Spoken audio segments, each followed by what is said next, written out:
கிறிஸ்துவுக்குள் மிகவும் பிரியமானவர்களே, இயேசு கிறிஸ்துவின் நாமத்தில் உங்கள் யாவரையும் அன்போடு கூட நான் வாழ்த்துகிறேன். இந்த நாளிலும் தேவன் நம்மோடு கூட இடைப்படுகின்ற வார்த்தை ஏசாயா 44 அதிகாரம் 3 பின்பாகம். உன் சந்ததியின் மேல் என் ஆவியையும் உன் சந்தானத்தின் மேல் என் ஆசிர்வாதத்தையும் ஊற்றுவேன் என்று சொல்லி இன்றைக்கு தேவன் நம்மோடு கூட இடைப்படுகிறதை நான் பார்க்கிறேன். அப்போ இந்த வசனம் எதை சொல்லுது அப்படின்னா, நம்முடைய சந்ததியின் மேல, அப்போ இன்றைக்கு நம்முடைய பிள்ளைகள் மேல நமக்கு அவருடைய ஆவியை தேவன் ஊற்றுகிறாராம், அவருடைய ஆசீர்வாதங்களையும் ஊற்றுகிறாராம். அப்போ இன்றைக்கு அவருடைய ஆவி ஊற்றப்பட்டால் என்ன நடக்கும், அவருடைய ஆசீர்வாதம் ஊற்றப்பட்டால் என்ன நடக்குங்கிறத தான் நம்ம இன்றைக்கு தியானித்து பார்க்க போகிறோம். அப்போ அங்க நம்ம பார்க்கிறோம், அதாவது அவருடைய ஆவி ஊற்றப்படும் போது அங்க ஒரு பெரிய டிரான்ஸ்ஃபர்மேஷன் நடக்குது. அங்க என்ன நடக்குது? தீத்து 3 அதிகாரம் 5 பார்க்கிறோம், பரிசுத்த ஆவியினுடைய புதிதாக்குதலினாலும் நம்மை ரட்சித்தார். அப்போ பரிசுத்த ஆவியானவர், அவருடைய ஆவி ஊற்றப்படும் போது நமக்குள்ள ஒரு புதிய காரியங்களை தேவன் துவக்குகிறார். அது எப்படின்னா, நமக்கு இருக்கிற அந்த அதாவது ரொம்ப சோர்ந்து போன இருதயங்களாயிருந்தா அந்த இடத்துல அவருடைய ஆவி ஊற்றப்படும் போது நம்முடைய இருதயங்கள் பலப்படுகிறதையும் அவருடைய அன்பினால நம்ம நிரப்பப்படுகிறதையும் நம்ம பார்க்கலாம். அப்போ இன்றைக்கு அவருடைய ஆவி இன்றைக்கு நம்ம சந்ததியின் மேல ஊற்றப்படுகிறபடியினால இன்றைக்கு நம் பிள்ளைகளுடைய, நம் சந்ததிகளுடைய இருதயம் முற்றிலுமாய் புதிதாக்கப்படுகிறதை நீங்கள் பார்ப்பீர்கள். அது மாத்திரம் இல்ல, யோவான் 16:13 பார்க்கிறோம், சத்திய ஆவியாகிய அவர் வரும்போது சகல சத்தியத்திற்குள்ளும் அவர் உங்களை நடத்துவார். அவர் தம்முடைய சுயமாய் பேசாமல்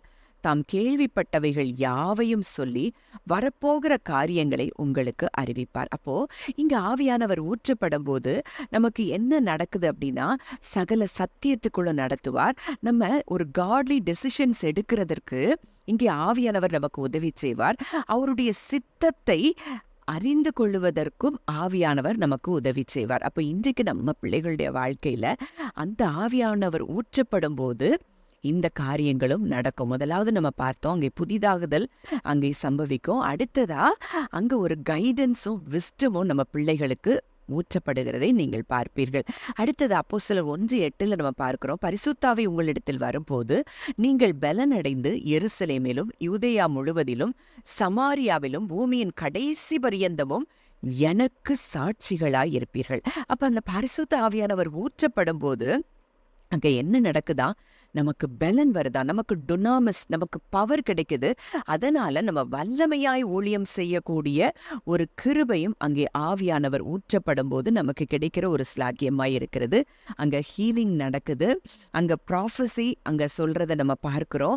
அங்க என்ன செய்யறாங்க, ப்ரீச் பண்ணும் போதே பரிசுத்த ஆவியானவர் மற்ற ஜனங்கள் மேல ஊற்றப்படக்கூடிய அளவுக்கு நம்ம மேல அந்த வல்லமை என்ன செய்து நிரப்பப்படுகிறத நம்ம பார்க்கிறோம். கலாத்தியர் 5:22-23 அங்க நம்ம பார்க்கிறோம், ஆவியின் கனிகள். அங்க ஆவியானவர் ஊற்றப்படும் போது நம்ம பிள்ளைகளுக்குள்ள ஆவியின் கனிகள் நிரம்பி வழிகிறத நீங்க பார்ப்பீங்க. ஒருவேளை உங்க பிள்ளைகளுடைய சூழ்நிலை இன்றைக்கு ஆவியின் கனிகள் இல்லாத ஒரு வாழ்க்கையா இருக்கலாம். கோபமோ, எரிச்சலும், பிடிவாதமோ, இப்படிப்பட்ட குணங்கள் உடையவர்களா இருக்கலாம். இந்த வாக்குத்தத்தத்தை உங்க பிள்ளைகளுக்காக நீங்க உரிமை பாராட்டி ஜெபிக்கும் பொழுது உங்க பிள்ளைகளுடைய வாழ்க்கையில இந்த ஆவியின் கனிகள் செயல்படுகிறதை நீங்கள் நிச்சயமாய் பார்ப்பீர்கள்.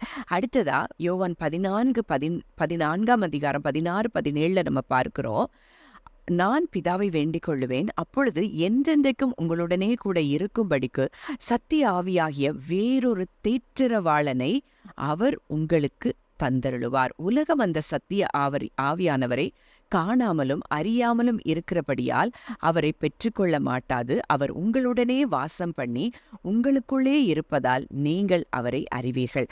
அப்போ இங்க தேற்றரவாளன் அவர் யாரு? கம்ஃபர்டர்.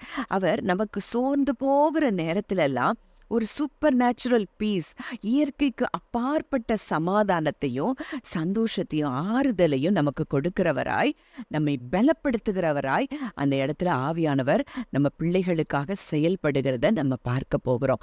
ஏன்னா அவர் வார்த்தை அதை தான் சொல்லுது. அவர் சொல்றாரு, ஓ சந்ததியின் மேல ஏன் ஆவிய ஊற்றுவேன் அவர் வாக்கு கொடுத்திருக்கிறார்னா இந்த வார்த்தைகள் எல்லாம் நிச்சயமாய் நடைபெறும் என்பதில் சந்தேகமே இல்லை. அடுத்ததான் ரோமர் 8:15-16 நம்ம பார்க்கிறோம். அந்தபடி திரும்பவும் பயப்படுகிறதற்கு நீங்கள் அடிமைத்தனத்தின் ஆவியை பெறாமல் அப்பா பிதாவே என்று கூப்பிடப்படுகிற புத்திர சுவிகாரத்தின் ஆவியை பெற்றீர்கள். நாம் தேவனுடைய பிள்ளைகளாய் இருக்கிறோம் என்று ஆவியானவர் தாமே நம்முடைய ஆவியுடனே கூட சாட்சி கொடுக்கிறார். இது எதை சொல்லுதுன்னா, நாமும் தேவனும் இன்றைக்கு அவருடைய பிள்ளைகளாய் இருக்கிறோம், ஒன்றாய் இருக்கிறோம் என்று சொல்லி ஆவியானவர் நம் சந்ததிகளோடு கூட இடைப்படுகிற நாட்களுக்குள்ள நம்ம வந்திருக்கிறோம். அப்போ ஒரு நாளும் தேவனுடைய அன்பை விட்டு அவர்களை எதுவும் பிரிக்க முடியாதுன்னு சொல்லி அவங்க அறிந்து கொள்ளுவாங்க. ஆவியின் கனிகளினால நிரப்பப்படுவாங்க. அவங்க ஆறுதல் படுத்தப்படுவாங்க. அவங்க புதிதாய் அவருடைய எல்லா காரியங்களும் அவர்களுக்கு புதிதாய் மாறுகிறத நீங்க பார்ப்பீங்க. அது மாத்திரம் இல்ல, அவங்களுக்கு என்ன செய்யணும், எதை எப்படி செய்யணுங்கிற அந்த கைடன்ஸ், விஸ்டம் எல்லாவற்றையும் அந்த ஆவியானவர் கொடுக்கிறது மாத்திரம் அல்ல, அவர் அவருடைய ஆசீர்வாதத்தையும் ஊற்றுகிறாராம். அப்போ ஸ்பிரிச்சுவல் பிளெஸிங், மெட்டீரியல் பிளெஸிங்ஸ் எல்லாவற்றையும் இன்றைக்கு தேவன் நம் சந்ததிகள் மேல ஊற்றுகிறதை நீங்கள் விசுவாசிப்பீர்களானால் உங்கள் பிள்ளைகள் நிச்சயமாக இந்த தேசத்துல உலகத்துல அடையாளங்களாகவும் அற்புதங்களாகவும் இருப்பார்கள் என்பதுல சந்தேகமே இல்லை. ஜெபிக்கலாம். நல்ல தகப்பனே, நன்றியோடு உம்மை துதிக்கிறோம், ஸ்தோத்திரிக்கிறோம் அப்பா. இந்த நாளிலும் கூட கர்த்தாவே, நீர் எங்களுக்கு கொடுத்த வாக்குத்தத்தத்தின்படி தகப்பனே, ஆண்டவரே, உம்முடைய ஆவியை எங்கள் சந்ததியின் மேல, உங்க ஆசீர்வாதத்தை எங்கள் சந்தானத்தின் மேல நீர் ஊற்றுகிறபடினால் நாங்கள் நன்றி செலுத்துகிறோம். இந்த நாளிலிருந்து நாங்கள் கேட்ட வார்த்தையின்படி எங்கள் பிள்ளைகளுக்குள்ளே கர்த்தாவே நல்ல மாறுதல்களை கொடுத்து ஆவியின் கனிகளால் நிரப்பப்பட்ட ஒரு வாழ்க்கை வாழ அவர்களுக்கு வல்லமையும் அபிஷேகத்தினையும் நீர் நிறைவை கொடுத்து கர்த்தாவே எல்லாவற்றிலும் நீர் உம்முடைய விஸ்டமை கொடுத்து ஆண்டவரே கைடன்ஸை கொடுத்து கர்த்தாவே நீர் நடத்துகிற கிருபைக்காய் நன்றி செலுத்துகிறோம். உம்முடைய கரத்துல ஆண்டவரே எல்லாரையும் தாழ்த்தி ஒப்பு கொடுக்கிறோம். கர்த்தர் ஆசீர்வதித்து வழி நடத்தும். இயேசுவின் மூலம் கேட்கிறோம் ஜீவனுள்ள நல்ல பிதாவே, ஆமேன்.